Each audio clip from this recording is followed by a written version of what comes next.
Hai semua, bagaimana kabar kalian hari ini? Pasti luar biasa dong.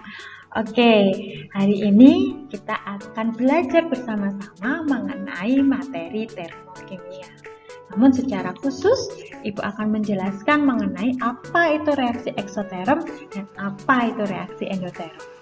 Nah, setelah mempelajari materi ini, diharapkan kita nanti dapat membedakan mana yang disebut reaksi eksoterm dan mana yang disebut reaksi endoterm. Apa beda di antara keduanya? Sudah siap buat belajar? Yuk, mari kita sama-sama buat belajar bersama. Nah, sebelum kita masuk ke materi reaksi eksoterm dan reaksi endoterm, kalau materi termokimia pasti ada kaitannya dengan energi. Ada yang masih ingat dengan asas kekekalan energi? Ya, pasti masih ingat dong, ini pelajaran waktu SMP. Ya, bunyi dari asas kekekalan energi adalah energi tidak dapat diciptakan maupun tidak dapat dimusnahkan. Oke, dia hanya berubah wujudnya saja. Nah, di dalam reaksi kimia juga berlaku demikian, nak. Jadi, dalam reaksi kimia bukan membentuk energi baru, ya, atau memusnahkan energi, tidak, tetapi hanya berubah wujudnya saja, ya. Ada penyaluran energi dalam bentuk kalor. Nah, ini yang akan kita pelajari hari ini. Nah, tapi sebelum kita masuk ke materi reaksi eksoterm dan reaksi endoterm, kita akan belajar dulu mengenai sistem dan lingkungan. Apa sih sistem itu dan apa sih lingkungan itu? Apa beda di antara keduanya? Waktu kelas 10 sudah pernah mencobakan Mg dengan HCl? Pernah ya? Nah, kalau kita mencobakan atau mereaksikan, antara Mg dengan HCl, ketika kita campurkan gitu ya, mereka bereaksi. Nah, maka yang kita sebut sebagai sistem itu merupakan reaksi atau proses yang jadi pusat perhatian kita. Jadi kalau dalam contoh tadi yang menjadi pusat perhatian kita siapa? Ya Mg sama HCl-nya. Sedangkan lingkungan itu merupakan segala sesuatu yang berada di sekitar sistem dan dengan apa sistem tersebut berinteraksi. Nah, contohnya kalau kita mereaksikannya menggunakan beker, atau kita mereaksikannya itu dengan dengan tabung reaksi seperti itu, maka mereka lah yang kita sebut sebagai lingkungan. Oke, lalu kita lanjutkan. Oke, untuk mempelajari tentang macam-macam dari sistem, maka silakan perhatikan 3 gambar yang ada di layar ini. Ini adalah gambar yang pertama. Ini adalah gambar yang pertama, ini gambar yang kedua, dan ini adalah gambar yang ketiga. Nah, kalau kita lihat pada contoh yang pertama, jadi misalkan kita mereaksikan sesuatu ya, Mg dengan HCl contohnya ya. Nah, di sini timbul panas, lalu setelah itu terbentuk gas. Coba perhatikan, kalau misalnya kita mereaksikannya di dalam sebuah beker yang terbuka, maka memungkinkan untuk terjadinya perpindahan kalor maupun perpindahan materi. Artinya apa? Kita yang di luar bisa merasakan, misalnya ini jadi tambah panas. Atau kalau dia terbentuk gas, maka gas hasil reaksinya itu bisa berpindah. Ini yang kita sebut dengan sistem yang terbuka. Sedangkan contoh yang kedua, di sini menggunakan Erlenmeyer yang tertutup. Ya. Pada sistem yang tertutup memungkinkan adanya perpindahan kalor. Namun kalau misalnya dalam reaksi ini terbentuk gas, maka gasnya tidak dapat keluar. Jadi tetap ada di dalam sini. Sehingga kita menyebutnya sebagai sistem yang tertutup. Sedangkan contoh yang ketiga di sini ibarat kata seperti termos ya. Pasti ada yang punya termos di rumahnya. Bisa dibayangkan ya, kalau termos itu fungsinya untuk apa sih? Dia untuk mempertahankan kalor. Artinya kalornya tetap ada di dalam sistem tersebut. Ya. Nah, ini yang kita sebut sebagai sistem yang terisolasi. Di mana pada sistem yang terisolasi tidak memungkinkan adanya perpindahan kalor maupun perpindahan materi. Nah, Ini untuk deskripsinya ya. Jadi sistem kita bagi jadi 3. Jadi ada sistem yang terbuka, ada sistem yang tertutup, dan ada sistem yang terisolasi. Bedanya apa? Kalau sistem terbuka itu memungkinkan adanya perpindahan energi dalam bentuk kalor ya, maupun zat hasil reaksinya atau zat yang ada di dalamnya. Kalau sistem yang tertutup, kalornya aja yang bisa berpindah, sedangkan zatnya itu tidak dapat berpindah. Sedangkan kalau sistem yang terisolasi, maka energinya pun juga tidak dapat berpindah, kalornya juga tidak dapat berpindah, apalagi materinya. Itu perbedaan dari sistem yang terbuka, sistem yang tertutup, dan sistem yang terisolasi. Bagaimana? Mudah bukan? Oke, kalau bisa dipahami, yuk kita lanjut ke materi berikutnya. Nah, sekarang kita belajar mengenai reaksi eksoterum dan reaksi endoterum. Apa beda di antara keduanya? Oke, sekarang Ibu mau bertanya dulu nih. Kalau misalnya ya kita membeli tape. Tape itu hasil fermentasi dong, pasti ingat ya.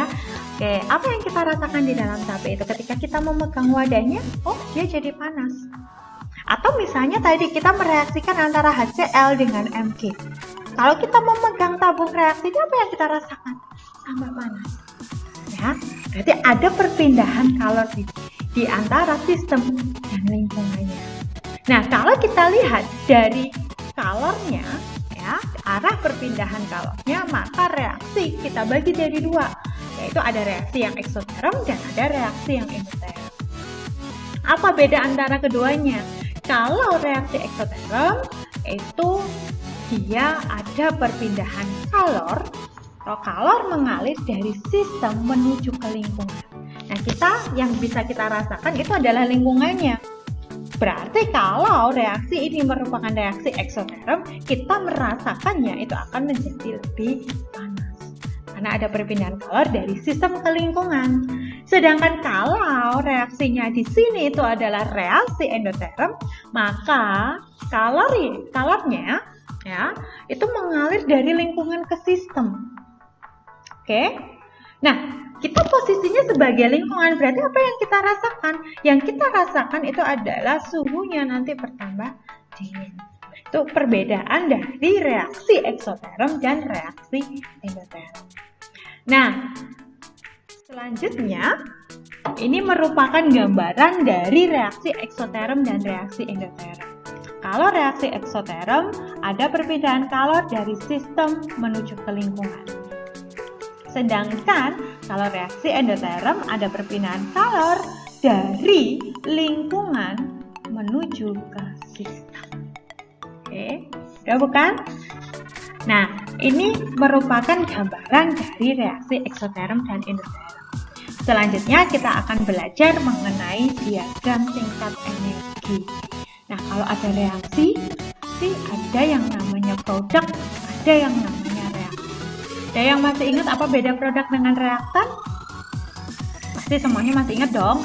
Ya, produk itu adalah zat yang dihasilkan, sedangkan reaktan itu adalah zat yang kita reaksikan.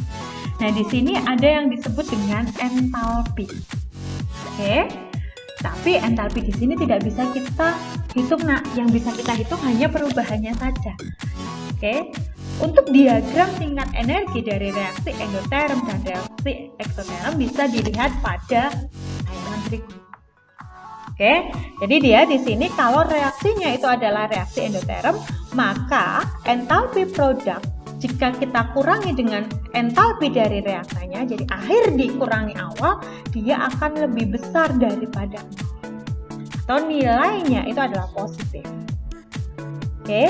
Nah, kalau kita lihat berarti produknya, jumlah entalpi produknya itu ada di sebelah atas, sedangkan reaktannya di bawah. Kan arahnya dari reaktan ke produk, ya kan?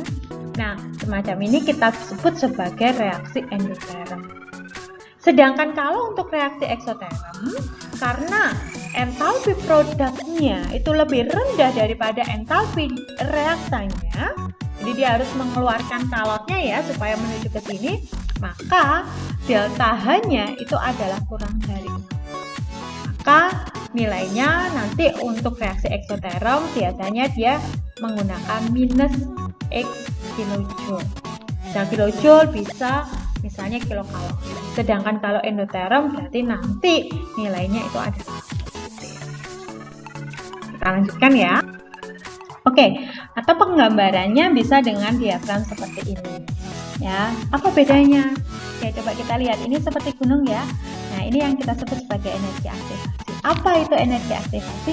Energi aktivasi merupakan energi minimal yang dibutuhkan oleh suatu reaksi supaya dia bisa berlangsung. Jadi kalau misalnya energi aktivasinya tidak terlampaui, reaksi ini tidak dapat berlangsung. Oke. Nah, sekarang kita coba bandingkan antara diagram yang sisi sebelah kiri dengan diagram yang di sisi sebelah kanan. Ya. Tadi kita sudah belajar bahwa delta H itu adalah selisih antara entalpi dari hasil reaksi dengan entalpi dari bereaksi. Kalau kita perhatikan untuk yang diagram A, hasil reaksinya itu lebih di bawah dari bereaksi, sehingga selisihnya nanti nilainya adalah negatif. Entalpi dari produk itu lebih rendah daripada entalpi dari reaktannya, sehingga delta H di sini itu nanti adalah kurang dari 0 atau bernilai negatif. Berarti diagram ini itu merupakan diagram energi untuk reaksi eksoterm.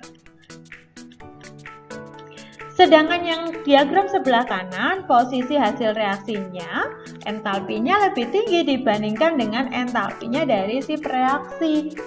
Oke. Nah, karena demikian, maka nanti delta H-nya itu akan lebih besar dari 0. Selisihnya akan lebih besar dari 0 karena entalpi dari produknya lebih tinggi. Nah, karena delta H lebih besar daripada 0, maka reaksi ini atau diagram ini adalah untuk diagram reaksi endoterm. Oke, sampai di sini dulu. Ada pertanyaan? Oke, kalau ada pertanyaan silahkan tuliskan atau bisa kontak Ibu ya. Thank you buat hari ini. Selamat belajar. Tuhan Yesus memberkati.